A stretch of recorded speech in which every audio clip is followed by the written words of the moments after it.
Salut les investisseurs, j'espère que vous allez bien et bienvenue dans cette nouvelle vidéo où nous allons voir l'actualité économique de la semaine. Alors avec une semaine très particulière car très mouvementée au niveau des stocks et également au niveau de la crypto-monnaie. Mais avant ça, petite intro.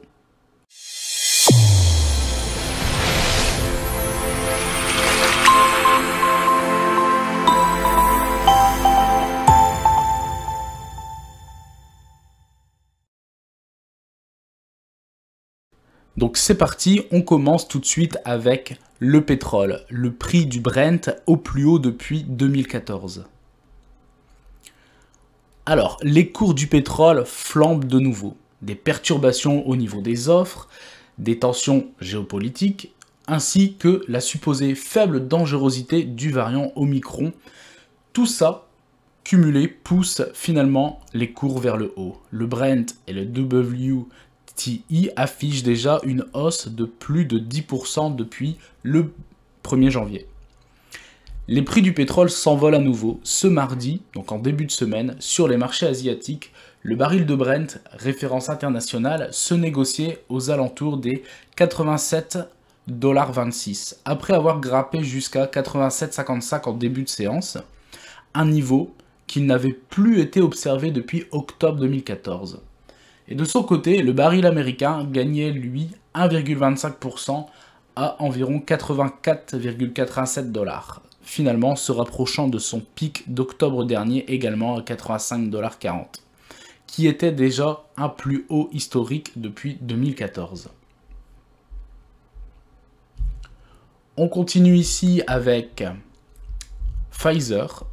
Donc, concernant le Covid-19, Pfizer va investir 520 millions d'euros en France. Donc l'Elysée a annoncé ce 17 janvier une série de projets d'investissement étrangers en France. 21 au total pour un montant de 4 milliards d'euros. Dans le cadre de la 5e édition du sommet Choose France, parmi ces projets, celui du laboratoire américain Pfizer qui va investir plus d'un demi-milliard d'euros. Donc ces 500 millions d'euros qui seront investis sur 5 ans en France doivent permettre le développement de plusieurs projets. La plus grande partie de cette enveloppe concerne le traitement anti-Covid. Pfizer annonce un plan de sous-traitance industrielle avec le façonnier Novacep. Le principe actif de ce Paxlovid sera fabriqué à Mourenx, dans le sud-ouest de la France. Le géant américain a déjà commencé à travailler pour installer les équipements et former du personnel, a précisé le patron de Pfizer à BFM TV. L'objectif, commencer à produire dans l'Hexagone d'ici quelques mois.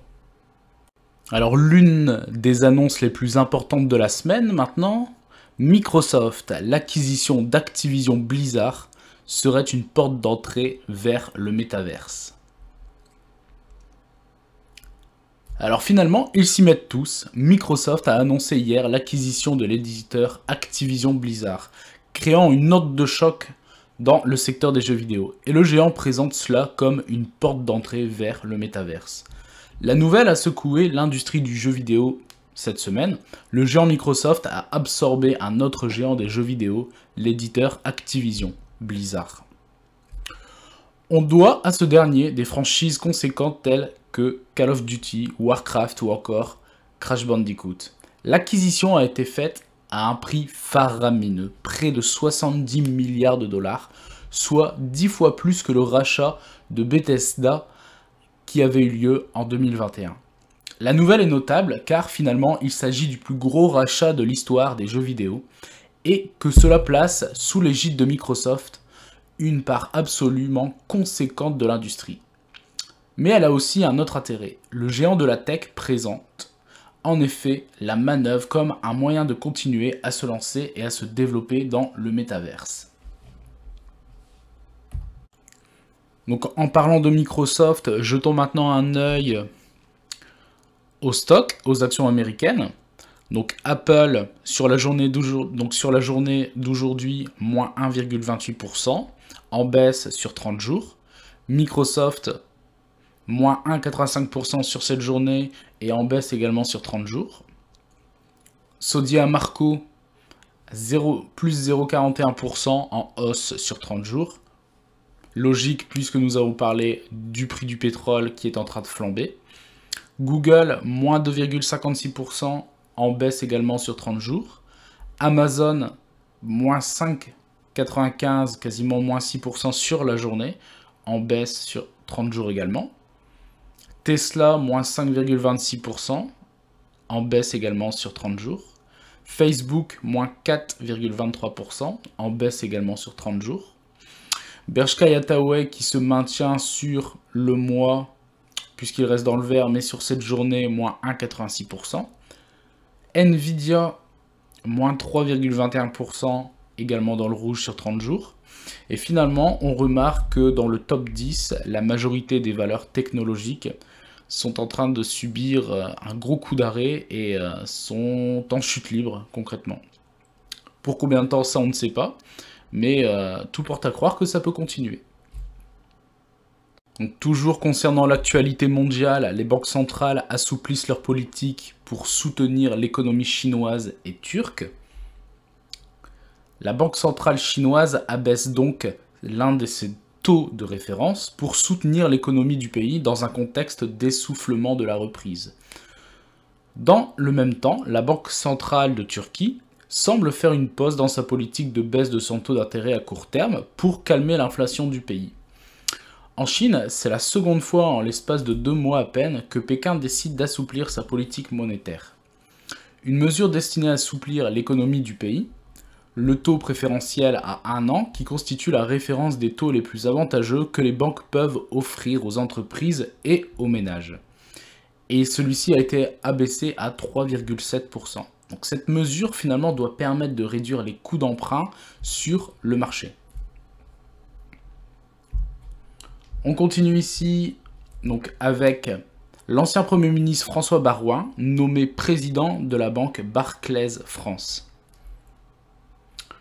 Donc le maire de Troyes conseillait déjà à la banque britannique qui emploie environ 300 personnes en France depuis 2018. Donc la banque britannique Barclays a annoncé jeudi la nomination de l'ancien ministre et figure de la droite François Baroin comme président de sa filiale française. L'expérience et sa stature de François Baroin font de lui un choix idéal pour devenir chairman, donc président pour la France, explique Francesco Cezzato, PDG de Barclays Europe, qui a été cité dans un communiqué. On continue ensuite donc avec également une autre annonce très importante, parce que celle-ci peut changer la donne sur le long terme concernant les crypto-monnaies. La Fed lance le débat sur le dollar numérique. Donc la Banque centrale américaine a publié jeudi un rapport sur les avantages et les inconvénients d'un dollar numérique. Elle assure ne privilégier à ce stade aucune option. La Réserve fédérale entre de plein pied dans le débat sur le dollar numérique. Jeudi, la Banque centrale américaine a publié un rapport évaluant les avantages et les inconvénients d'un tel projet. C'est la première étape d'une discussion visant à déterminer si et comment une monnaie numérique de banque centrale pourrait améliorer la sécurité et l'efficacité du système de paiement national, a indiqué la Fed.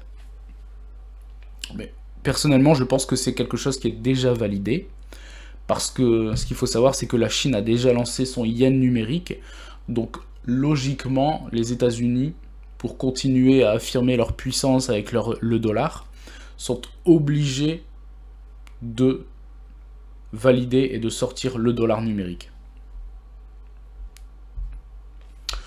On continue ici donc avec Google qui compte explorer davantage le stockage des crypto-monnaies. Donc Google affichait jusque-là une certaine distance marquée avec le secteur des crypto-monnaies, mais cela finalement pourrait donc changer. Le géant a confirmé vouloir explorer de nouveaux domaines de paiement, dont le stockage de crypto-actifs.